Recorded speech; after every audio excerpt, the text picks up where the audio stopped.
Hello, I'm Amber. And I'm Neha. We are parents of a gifted child who's on autism spectrum. Through our YouTube channel, we want to help parents with children on the autism spectrum learn more about autism and avoid a lot of myths that are there under autism, as well as provide tips and strategies that can help ease the parenting journey for you. All our content is well researched, but please remember that every child is unique and there is no way that this video would replace any kind of professional medical advice or intervention. If you find this video helpful, please like, subscribe to our channel, and further share it with parents you know whose child may be on the spectrum. Remember, you are not alone in this journey, and together we can create a brighter future for our child. So today's topic is going to be a very important one. This is something a lot of us as parents struggle with, and today we are going to talk about how to find the right therapies and the right therapist for your child. Things that you should keep in mind while choosing therapies as well as therapists. Navigating the world of therapies can be very, very overwhelming for parents. It's not just at the beginning when your child is, diagnosed with autism, but it's a continuous process, as and when the child grows and, his requirements change.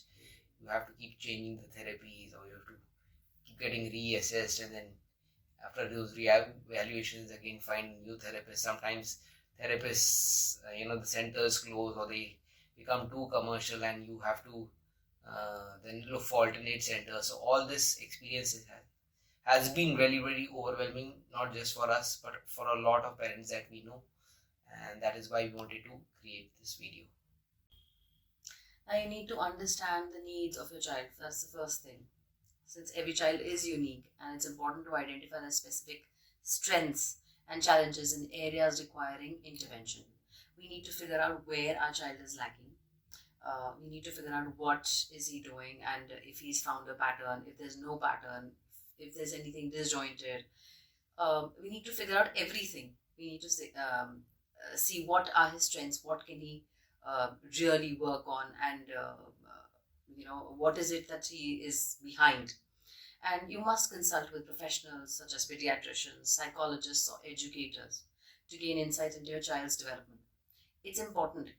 Generally, we tend to skip this process because somebody has told us that your child may be on the spectrum, and you're like, okay, what did you do about it?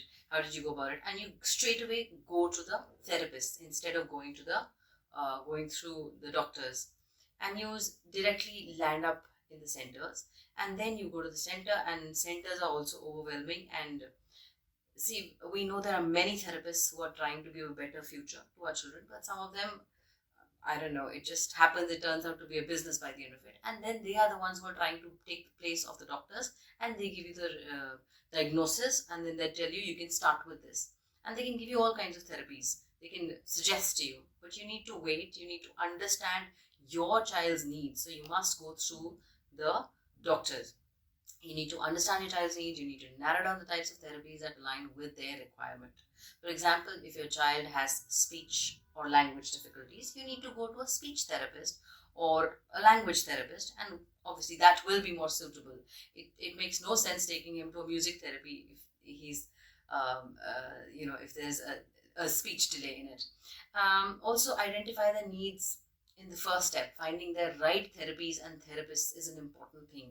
So please put in a lot more effort once you know that the child is on the spectrum, or you have to change the therapist. You need to put that kind of effort in it. Please avoid doctors and psychologists who generally have their own centers, because we have seen that what they would try to do is that they would try to give a diagnosis, and in such a way that then you after the diagnosis they would suggest therapies that are in line with what is generally offered in their centers, and which may not always be the best or the correct therapy for the child.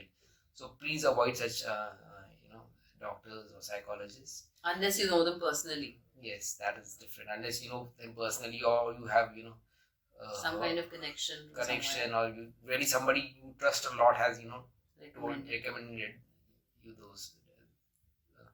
Generally, what we did in our journey was, and what is recommended is that try to take opinions of more than one of the specialists, and then narrow down on the therapies that you want to your child to take place.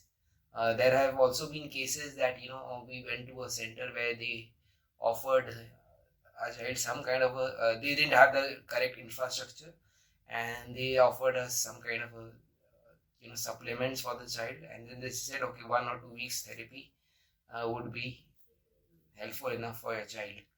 So no, once a week. Yeah, therapy. Once a week therapy, and this was all decided on basis of one visit. So not even more than that. So try to go to a therapist, or as in fact a doctor, who gives you time, which is very, very important. Somebody who's just going to do it in a rush will always be half-hearted. Then, see, in case of no good doctors or therapists who are available there, basically doctors who are not in your, let's say, in your side of the world or wherever you're staying, if there are no good doctors available, you have no choice but to rely on the therapists. Then you have to base your decision on, finding out more about these therapies. You need to seek recommendations and referrals from trusted people, and you can talk to your to the child's healthcare provider, teachers, or even parents, other parents who have experience with therapies, who have taken their children. It's very important that you form a circle, as we've already talked about it. So you take valuable insights and recommendations from such therapists or therapy centers, which have been recommended by the parents. Somebody who has gone through that pain, they will understand, who has gone through that journey, who has built up strength to find out about these things. Now, there are various therapeutic approaches available, such as occupational therapy, behavior therapy, play therapy, music, and many more. Take your time to explore these options and learn more about the methodologies, goals, and potential benefits for your child. There's a lot of information actually available on each of these therapies on the internet. Though that information, as parents or as we as not being in that professional field for us, we might not understand them fully, but it gives a fair idea on and if you go through them, it will give you a fair idea whether what the therapist or the doctor is trying to talk. Does it make a little bit of sense, or is he just trying to simply misguide you? So do a lot of research in case there are no good doctors and all, and you just have to rely on just a few therapy centers which are there in your particular town or city. You can also try taking some sessions which are, let's say, what do we call that? As an example, sort of a... the trial sessions. Trial sessions, thank you very much. So yes, the trial sessions, I think they are important. If you go through one, you will see how they are working on your child. Maybe that can help you a little. And always, whenever you are with, when you shortlist a therapist and you take the trial lesson, or whenever the therapist is going to, recommends a program to you, make sure that you participate in that program, and the therapist, he or she allows you to be a part of, watch the therapy session.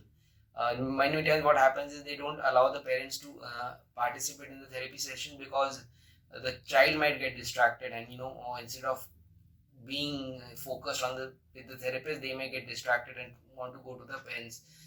So a lot of therapy centers actually have these cameras installed where the parents can remotely watch the child, but that is something which is important.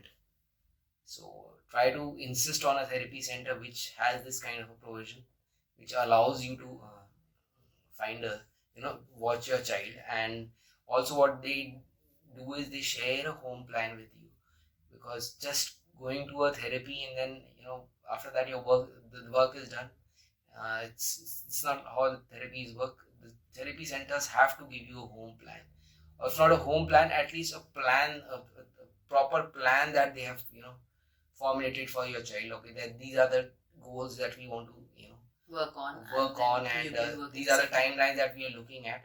So any proper therapy center would give you these plans. Otherwise, if they don't give you just talk in air, then probably this is not the right therapy center to go. Also, you can research, as Neha mentioned, and read a lot of books, consult professionals which are available online, if not available in your city, to understand and match the requirement of the therapies with your child's requirement. And generally, what happens is if the child is small, generally when the child is diagnosed, he or she may be diagnosed between 18 to 18 20. to 20 months, or up to 30 months as well. So when the Although child it's is not recommended though, but yes, yes, you can get some kind of early intervention. yes, It's always better. yes, when the child is not properly diagnosed, but there are red flags which are there, and when the child is yet to be diagnosed before 3 years of age, it's very difficult to actually confirm the diagnosis. But yeah, we of course the red flags can be detected after 18 months. So if there are red flags detected, there are some therapies like play therapy, music therapies, which can be started early. These are relatively simpler therapies to offer. And then again, because they're sensory, so I think it really helps the child to connect with the person. We did music therapy for our child in the beginning. Yes. And then, as far as possible, try to evaluate your therapist's qualification and experience. This is something, there are a lot of therapists around who don't have the adequate qualifications, or they just rely on too many freshers, and these freshers don't really have the much experience. Or you may actually hear of a very good therapy center which may be run by a very renowned therapist, but eventually what happens is that as the therapist gets popular, they open more and more centers and by their name, and people think, okay, this center is as good as the other centers of this particular therapist, as good as the original center. But what is happening actually is that these centers are being run by freshers or inexperienced, and it's all getting diluted. There's nothing concrete which is coming out of it.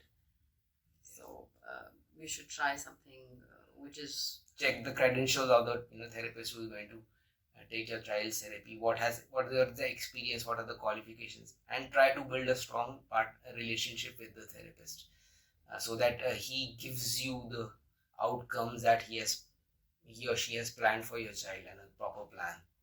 Absolutely, because anytime the therapists have that kind of thing in their mind that, okay, if a parent is not really paying attention, they can say, okay, the child is also not really doing it because you've not been getting him regularly, you've not been there for him, and they try to put that thing on parents as well. So you must be careful. You should see what the child is doing in the class. Maybe how can you, and you should always pester your therapist to give you a home plan, and ask them also, how are we going to continue this, because they are in the therapies for 1 hour, 2 hours, the rest of the time they are with you. Now, one must trust their instincts. That is a thing. So as a parent, you know what is best for your child, and generally we say whoever's the prime caretaker knows the best, because you are with the child all the time. So you should go with your gut feeling. You should see how the child is behaving. You can notice the best what things are happening, and how is his routine, and what changes are there, and if there are any changes, how are they going to affect his behavior. If they are affecting his behavior, try to figure out. So you should always keep a check on that. Your child's reaction during the initial meetings with the therapist, then how comfortable is he with the therapist, and respected during the therapy. It's very important that you do not make your child feel disrespected ever. That is a big no-no.